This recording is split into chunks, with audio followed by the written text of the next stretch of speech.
What you're listening to right now is a piece of music called Hand in Hand, and it's one of my favorite musical motifs in Kingdom Hearts.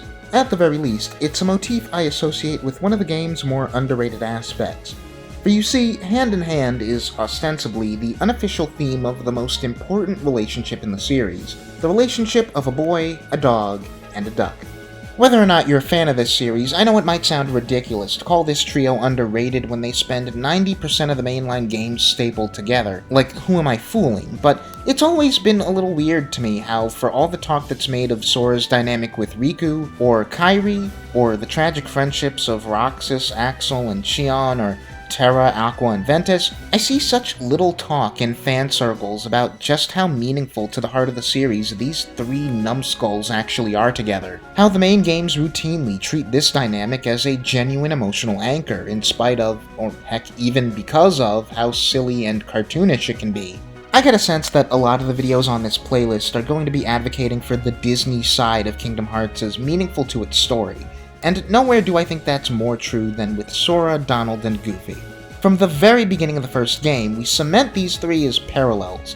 People who share these innate traits and experiences that allow them to relate in the audience's mind as more than just people who happen to be on a shared ride together. The first we see of Donald and Goofy is also our first real introduction to the Disney side of the game, and it shows us Donald and Goofy as sidekicks to Mickey, one of whom shares Sora's childish propensity to overreact, while the other shares his childish propensity for lazing around before getting rudely awoken. While he's the protagonist of the game, Sora reads in a lot of ways like he's meant to be the comedy sidekick to Riku. And like Donald and Goofy with Mickey, Sora will soon be cast away from his best friend and leader before getting a helpful point in the right direction by Pluto. Come to think of it, I think this whole dynamic creates a really subtle bookend for the first game. In a lot of ways, the game ends the same as it starts, with Sora, Donald, and Goofy being separated once again from Mickey and Riku as the more burdened, tragic heroes dealing with the more mature side of the story, and once again relying on the dog to give their clown brain some direction. The big difference, and what makes this hopeful rather than distressing for the three of them, is that they now have each other, and they're in each other's lives for the long haul. It's a perfect capper to the game in that it solidifies these three as tight-knit complements, always on the same page, three parts of one whole, something that the later mainline games only enforce harder. These three are all that each other have during Chain of Memories, which is probably the story that pushes all three of them the most emotionally.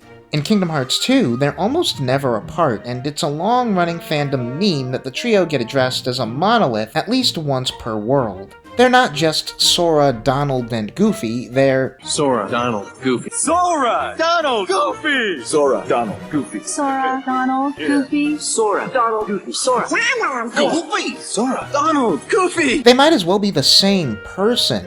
And that's a thread that the third game picks up on in a somewhat more subtle way, with the whole 3 half-pints make a whole thing.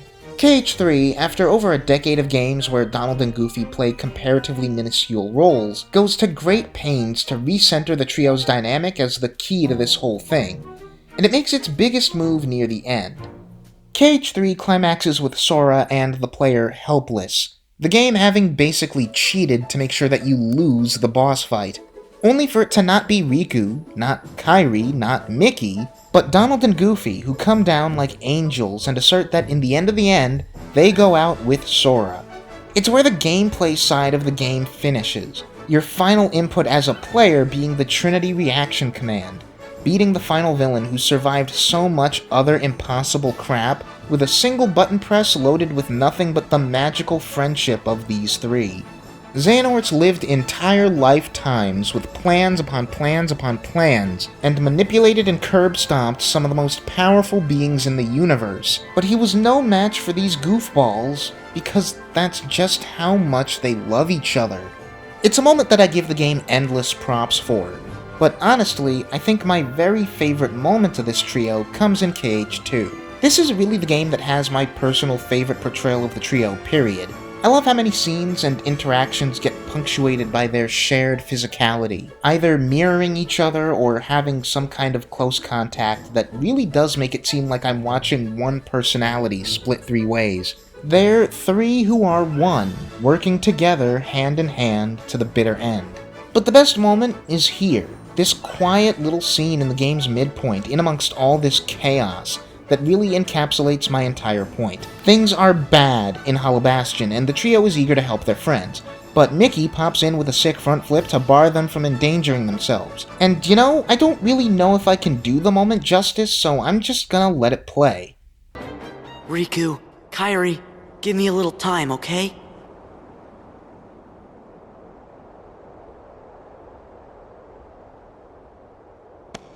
Your Majesty!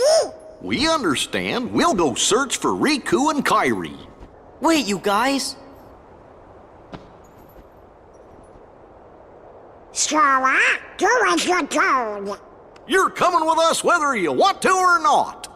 Come on, Sora. You gotta be good. Gotcha. Well then, skedaddle. I love it. I love it, I love it, I love it. I love how it's both played for genuine drama, but also totally gooberish, with the trio's big conspiracy just being to run past the man. Like, yeah, that's the smile of someone who can't help but be endeared by how absolutely stupid that was. Honestly, me too. But it's also a real, meaningful, dramatic turning point in the sense that it solidifies for now and for always that Donald and Goofy hold their friendship with Sora above their loyalty to Mickey. They've betrayed their king's orders on Sora's account before, but it rings so much more powerful for me right here. Maybe it's cause it's right to the mouse's face, but honestly, what I think seals it is the little silent moment from Sora, which without subtitles could be read as a thank you, or as an I love you. And there's just something so raw and earnest about it, something that impacts me far more than any other display of emotion Sora demonstrates over the course of the whole series. It's just, I don't know, it means so much to me. These three mean so much to me. In the process of writing this video, I experienced what's probably one of the worst days of my life. And when my mind went to where I could possibly go, what I could possibly turn to for some superficial, fleeting, but much-needed joy or comfort, my mind first went to Christmas specials, but then it went to Sora, Donald, and Goofy. Maybe it's like I said at the start, maybe the reason a lot of people don't talk about this relationship is because all of its merits are self-demonstrative and comparatively simple. But I knew that if I was going to talk about these games, this would have to be one of the first things that I did a video about. Because I think it deserves to be said that this friendship matters. It matters a lot. It's the reason that these games work. And if you've never considered that before, I hope this helped change your mind. Anyway, what do you think, either about my thoughts or possible future video topics? Let me know in the comments, like if you liked the video, subscribe for more Kingdom Hearts content in the future, and I'll see you then.